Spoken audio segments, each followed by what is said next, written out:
Alright, so for today's video, I'm going to talk about a topic that I think everybody can relate to who's used a computer, anyone that's enthusiastic about using computers, and that is a question that was asked to me by a friend in a pub the other day actually, and it ended up turning into a really interesting discussion that lasted a good hour or two with a group of us that were around the table, and that is, what was the first ever computer that you owned? Quite an interesting subject, if you may have some memories of the first ever machine that you've got, or maybe like me, you're a little bit of a hoarder for technology. I've never been able to throw anything away that's still in good working condition, and especially a machine that's got as much sentimental value to me as my first ever home computer.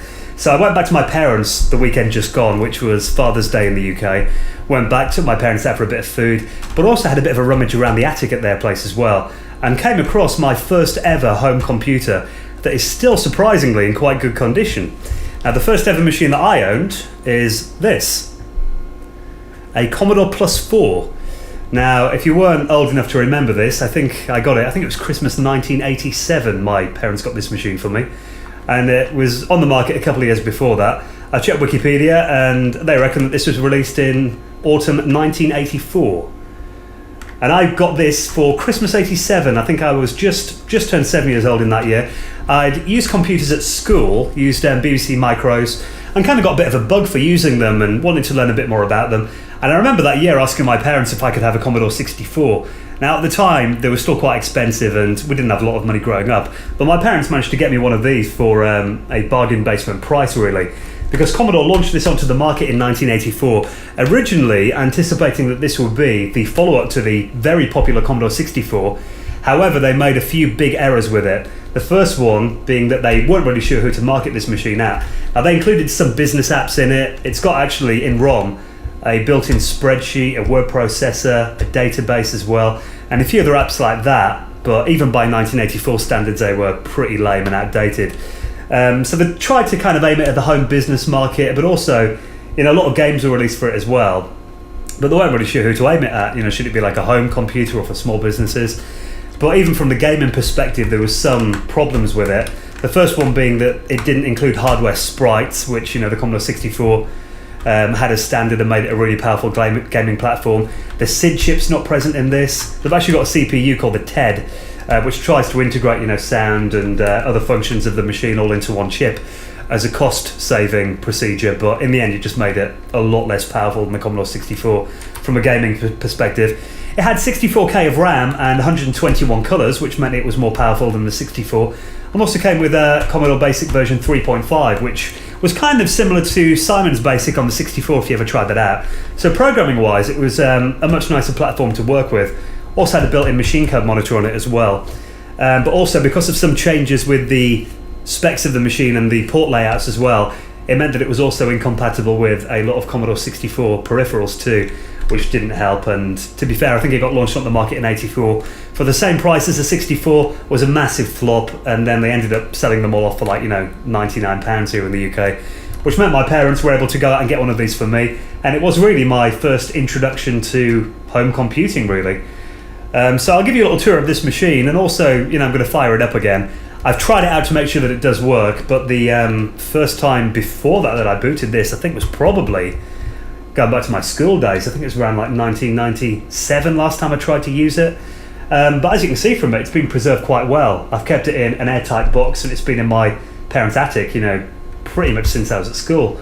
So I'll give you a little tour of the machine, and then we'll have a little look around some of the programs that I've still got for it, and I haven't tried to load up any of those, so it'll be touch and go as to whether games that I haven't booted up for a good 20 odd years are still going to work. And then we'll have a bit of a chat about, hopefully, find out your experiences and what was a machine that introduced you to the world of home computing. So here it is then, the Commodore Plus 4. I thought I'd give you a little bit of a closer look around the machine itself. And as you can see, I think it was actually a lot nicer design than the Commodore 64.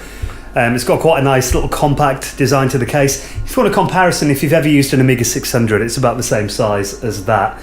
Also complemented with some quite nice arrow keys on here too, which surprisingly, I've never seen another machine that kind of adopts this style of cursor keys on the keyboard, and I think it's something that works really well. For some reason, on every machine that I've ever seen otherwise, they've just been like a standard key shape. I don't know why this has never really been adopted on another machine, but it means that actually if you didn't have a joystick for it, gaming with these was actually, pretty simple. Now we've got the function keys on the top. We've got F1 to F7 and a help key that's integrated on the end key there, which would probably be like, F8 usually. It's actually got quite a nice feel to the keyboard. It feels a lot nicer than a Commodore 64 keyboard. It's a bit more akin to using an Amiga keyboard, really. Commodore key located down here. A physical shift lock key that sticks down. And similarly to with the Commodore 64, as you can see, there are graphics printed on the front of the keys as well, which you can access during Basic. And there's also some extra functions on there that you can access in Basic too, like the colours that are on there too, which are quite handy if you want to change like, the border colours or anything like that. They're actually printed on the keys as well, what they are. So that was quite a nice little design.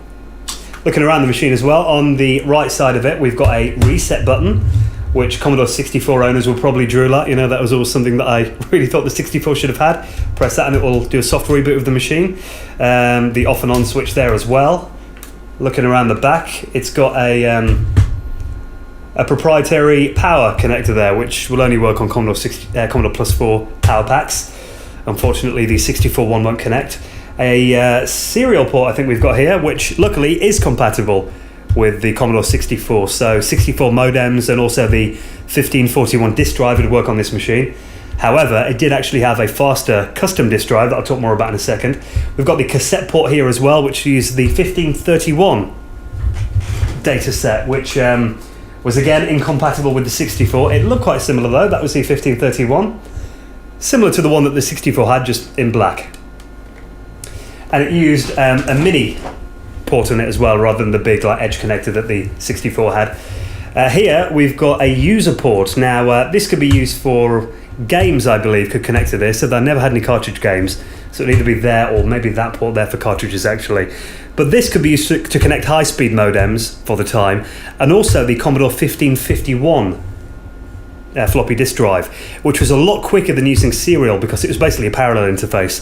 So if you could find one of those drives, and I did have one for a brief period back in the early 90s, although it's long broken now. The 1551 was actually quite a nice drive, and it was a lot quicker than the 64 drive. We've also got a memory expansion port here as well that could be used to expand this machine, I think up to about, I think it was 256K was its maximum.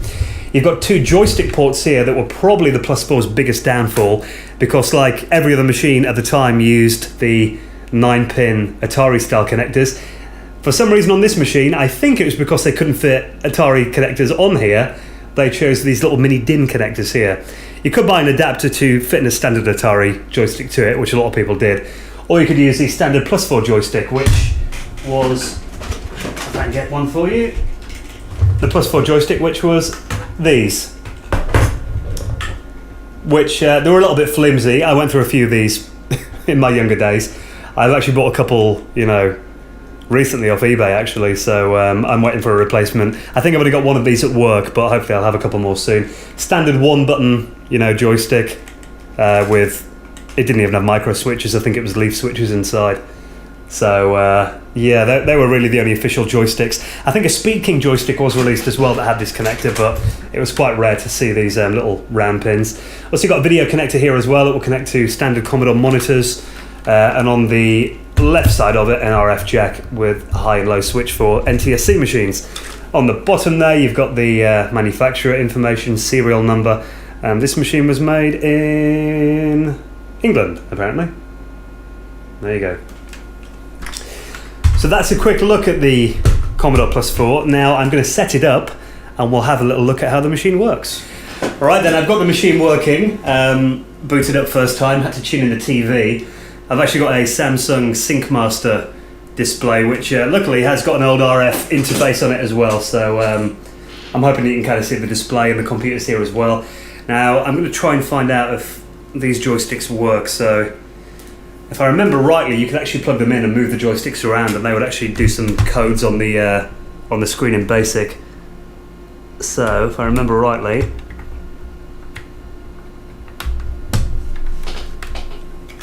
there we are, we have a working joystick, so this one will work. So I've got a big box of games that I brought back with me from my visit to my parents' place over the weekend. A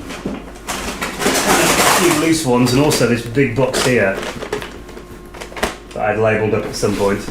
And they're all on cassette tape. And this is actually the original box that I got inside. It was an old ice cream tub. that my parents got out and bought me a load of games back in 1987.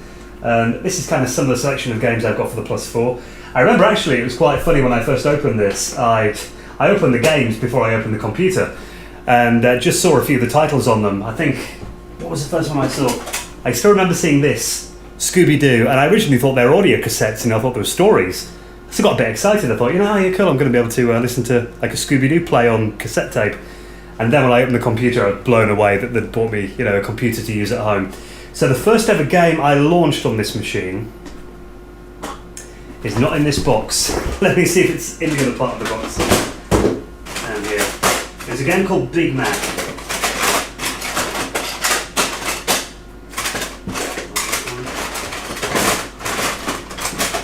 That's the one. The first ever computer game that I played. I remember my cousin actually had to come around and help me, set up the computer and show me how it worked. And this is actually the first game that I ever booted up, so I'm going to just put this into the data set driver here. It's already got a game in. That was another good game actually. And I'll see if I'm still any good at this game. So put it into there, make sure it's rewound. I mean, if you're quite young and you've never seen a computer that uses cassette tapes, the way they worked back then, it was literally just standard audio cassettes that had computer tones recorded on them. If you imagine a fax machine or the sound that an old dial-up modem made, it's got those audio tones on if you listen to it on a standard audio cassette player. Now on the keyboard you type LOAD, press return. On the screen there it says press play on tape, which is what you do, and then it will search for it.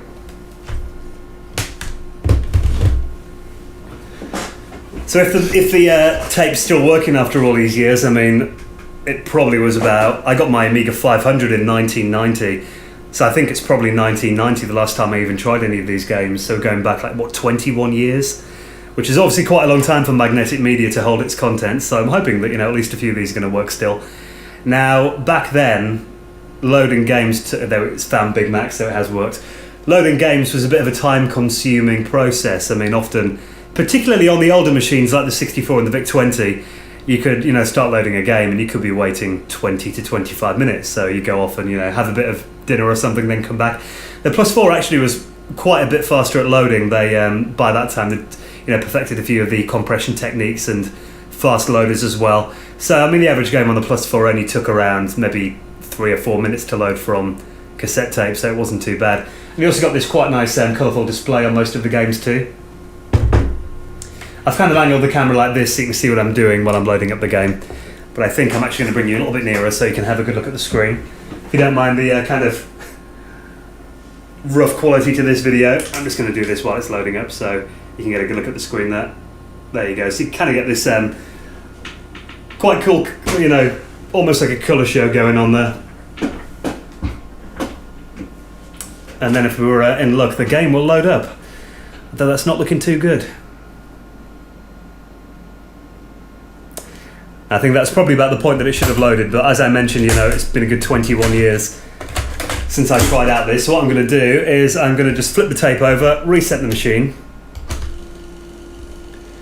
and we'll try it again. So while the tape's rewinding, I can show you some of the built-in software in the Plus 4.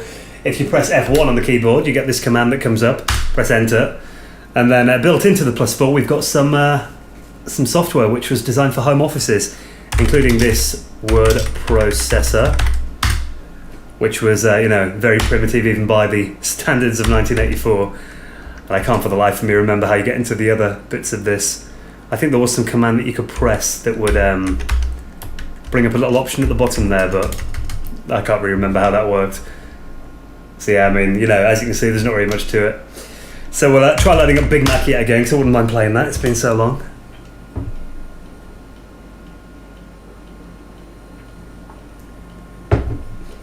And I appreciate that watching video games load from the 80s is maybe not the most entertaining thing you've ever seen on YouTube, but I thought I'd give you the authentic experience, if you were going to use one of these machines back then, this is what you had to do.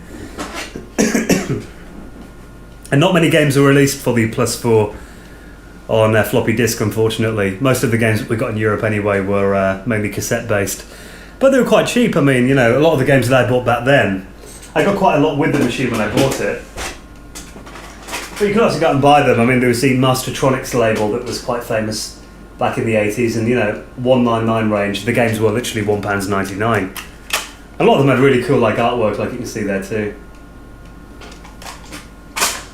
Another one of my favourites as well, Phoenix. That was really good. That's kind of like a Space Invaders knockoff. But I think it was one of the first games that featured an end boss as well. So it was kind of cool. I'll boot up a few more of these in a bit. Hoping that we can get Big Mac working though.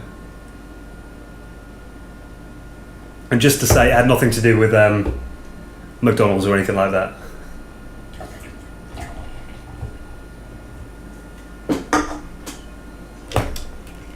I've got my joystick in hand, ready to play.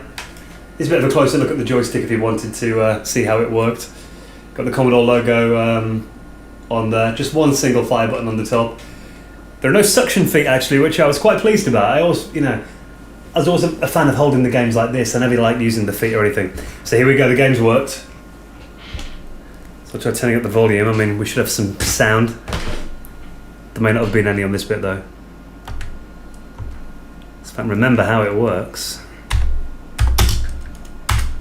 There we are. Okay, now we have got sound here. Let's need to turn the speakers on actually. There we are. Gotta love that 80s 8-bit music. Right then, so F1 player 1, that'll be that. Okay, I think, now this is a common thing, having the joystick in the wrong port, so I'm going to change it from port 0 to port 1, and hopefully we can move. There we are. Right, now the object of this game was to get to the exit at the end and not die. The fire button made you jump, and all you got to do is get past the plungers on this level. I run out of time at the bottom, you can see the air. You've got to keep an eye on that and make sure you don't run out of air before the end.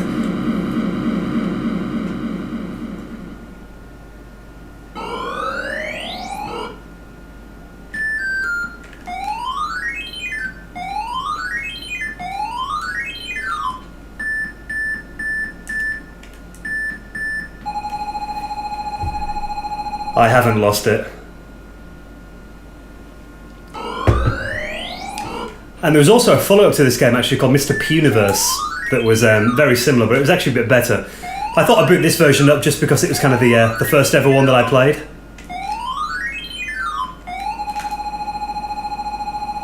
It's been so long since I played this game. Still kind of fun though. I think I'm right in hearing that there was a remake of this a couple of years ago for the PC, so it might be out there if you do some Google searching, obviously with better graphics I imagine. Oh dear. I can see that coming. And it's quite a unique game design for the time actually. I don't think I've really ever played any of the games like it apart from the follow-up Mr. Puniverse.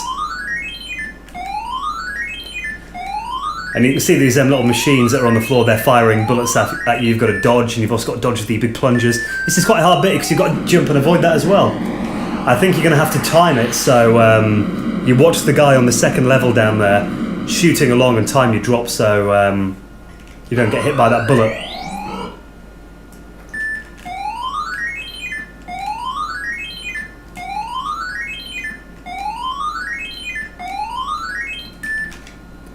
Okay, so I'm hoping next time round. Okay, now. Oh! That looks pretty impossible to me, but I used to finish this game when I was like 8-9 years old, so I think my game playing skills have kind of decreased over the years. Last life, let's do it.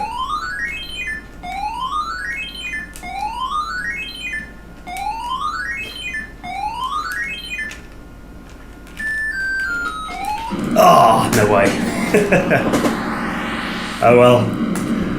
I'm not as skilled as I was when I was a kid, evidently. So that was Big Mac.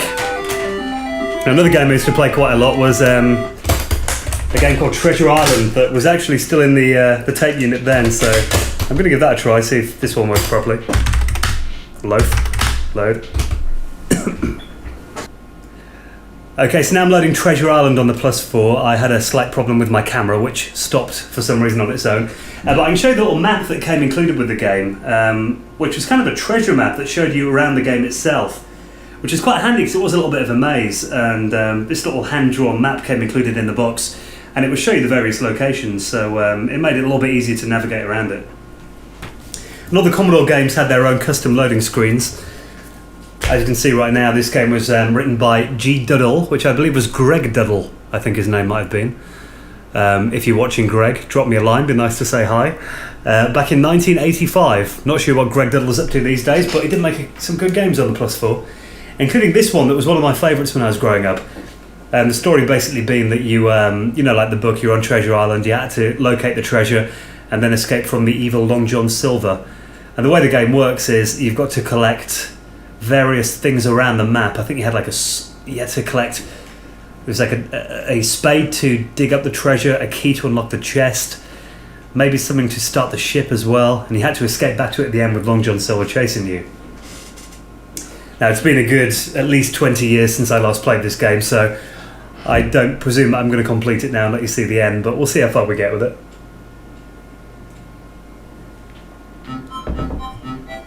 There we go, the Treasure Island music, it was kind of funky. Everybody slagged off the Commodore Plus4 for having poor sound, but you know, I thought some of the game music was kind of cool on it. So we press fire, and the game should begin. So there we are at the top, that's me, Jim, at the top. Escape from the stockade. And if you look around the map, you can see there's a pirate there at the bottom. Yeah, the blue pirates won't throw their sword at you, but the green ones will. So you've kind of got to tease the green pirates to get their sword off them. Okay, there we go. I got a bit too close. You kind of got to kind of time it right so they throw their sword. There we are. And you can pick it up. And then you can shoot them. So there you go. If I remember rightly, the blue ones, yeah, they don't throw the sword at you. So you can look around the map and you can find various swords that are kind of just lying around like that on there. That always looked a little bit rude to me as a kid as well. Might just be my mind. Right, so I can stab him now with the sword. And he's a green one, so he'll fire at me if I'm right. Okay. Some of them are a bit tricky though, so...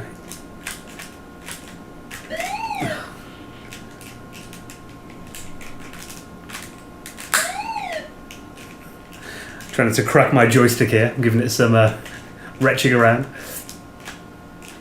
Okay, there we go. Die. There's a blue one, so he won't shoot at me. So I can go and get that sword there. The game often leaves red herrings around, like this guy here, that you don't need to kill. He's not in the way of anything, but if you were to walk off the screen here, you go straight into him.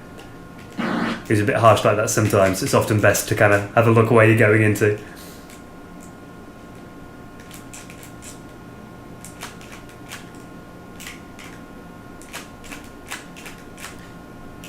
If you go off the screen, the sword will go back to him. There we are. Now, if I remember right, there's a ship over there you need to get to at the end. When you've got the treasure, you escape back to that ship, and then there's kind of an opening here, if I remember rightly. I'll leave that because I might not need it. There's a green guy there. There's a spade that we need to dig the treasure up with.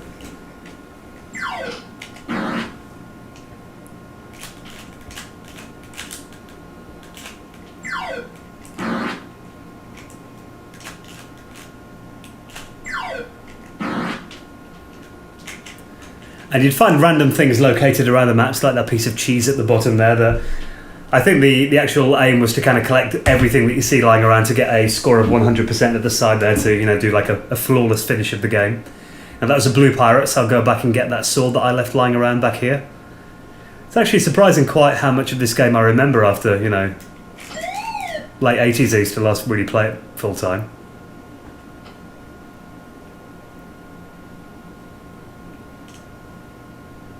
Looks very wrong.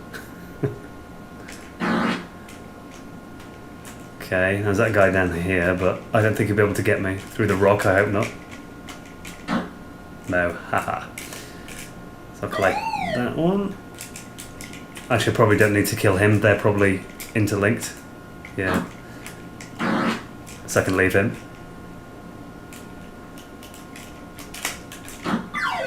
And him, I can walk past him, no need to waste a sword on him.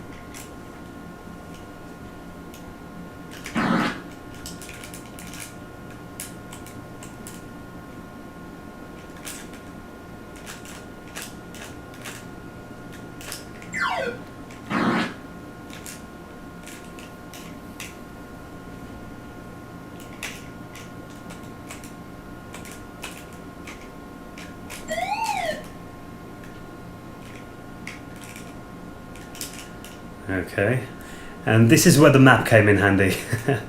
So if I get that sword there, I can get past the blue guy down here.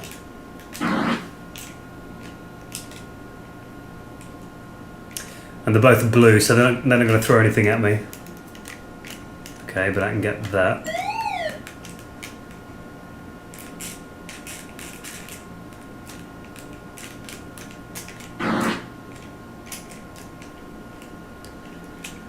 It's probably worth me going back and picking up the sword from that guy over there. We'll see what's up here at least. I need to get that.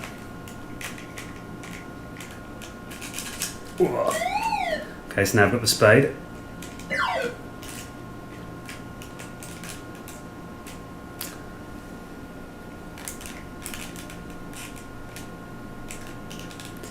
I'm only playing this until I die, then I'll show you something else.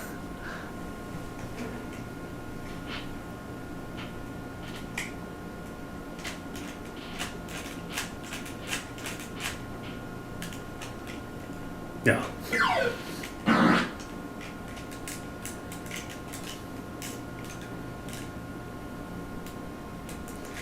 And typical there'd be a blue one there, but I think I saw green guy down the bottom here. Okay, so I can get his sword off him.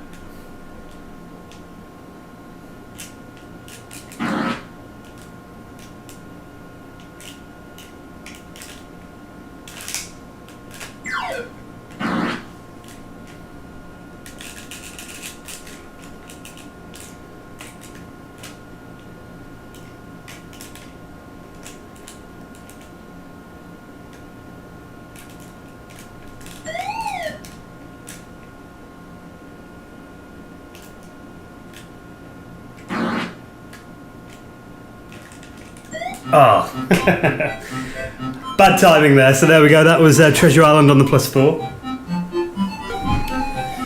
Okay, the next game I'm going to show you is a game called Icicle Works. It was also another title on Commodore's own label. A little bit dark, but you can probably make it out. Now we change the controls to joystick, space to play. Now in this, I think you're either Santa or you're one of his helpers. And the goal was to go around the map and pick up these various presents and make the object here on the right of the screen. It's a pretty cool music again though, you know. The +4 gets knocked for its music ability, but I think the sound was pretty good in this game. There we are. Now I've collected enough so the rest of them just turn into bonus points. I need to find a way to the next level, which I think were little exits or something. Whoa.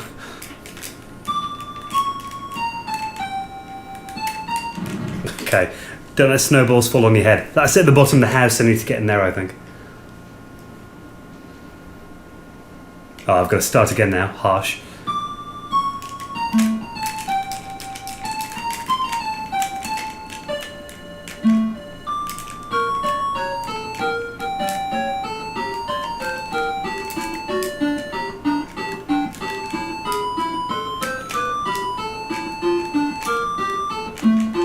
There's more than one you can go in, actually. There we go.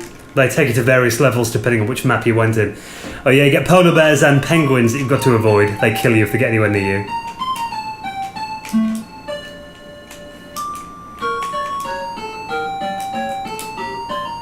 Oh, didn't want to do that, did I?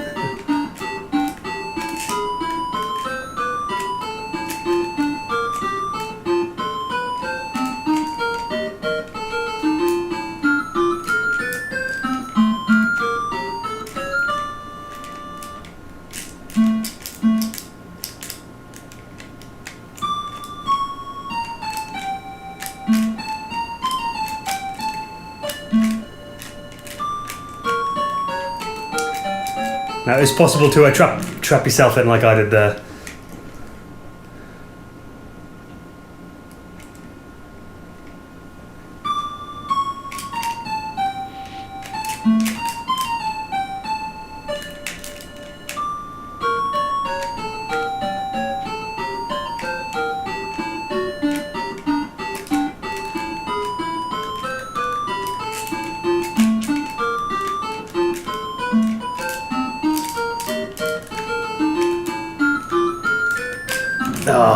Every time.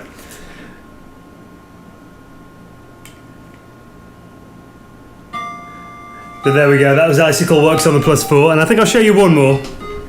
Okay, this game's called Galaxy or Pilot X. I even kind of figured out in later years there's actually 2 games on this tape. You can flip it around and play a different game, but this is my favourite one. It's called Galaxy. Kind of a Space Invaders clone, but it's pretty cool if I remember rightly.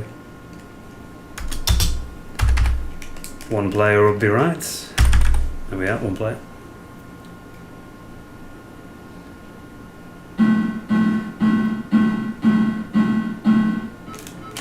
And it helps if you have the joystick in the right port. Just swap that over quickly. And there we are.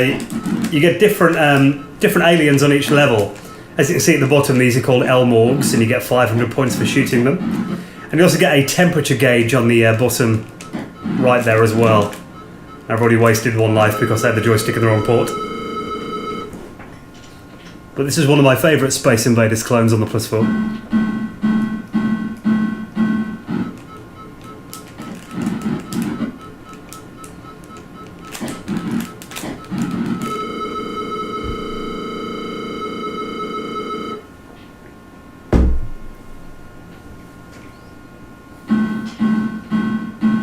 I remember these Aquilas. I used to find these quite tough when I was a kid, actually.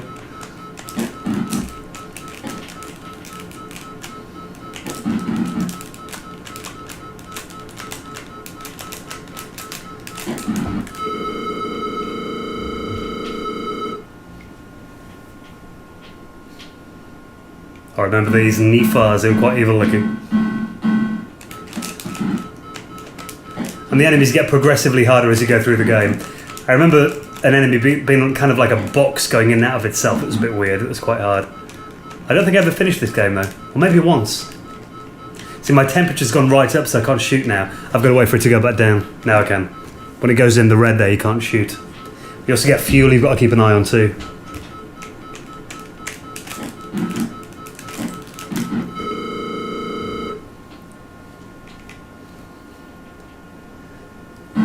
Foracle.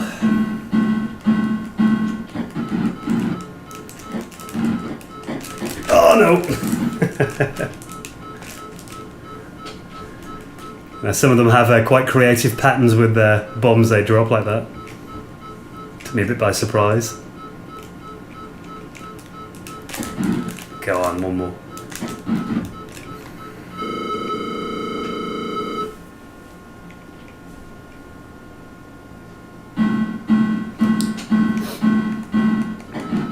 Oh, that was a bit harsh.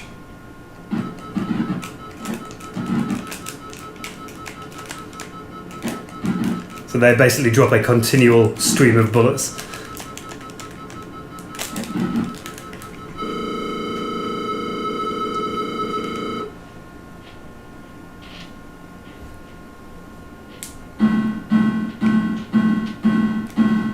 I'm doing alright considering it's been 20 odd years since I played, I think, though.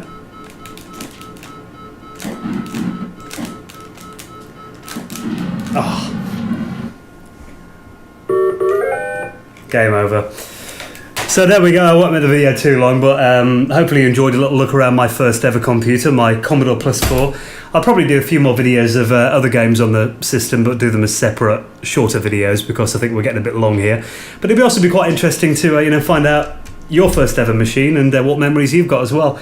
You can hit me up with a reply video here on YouTube or follow me on Twitter. I am twitter.com/danwood_UK. That's at danwood_UK on Twitter. Thank you for watching.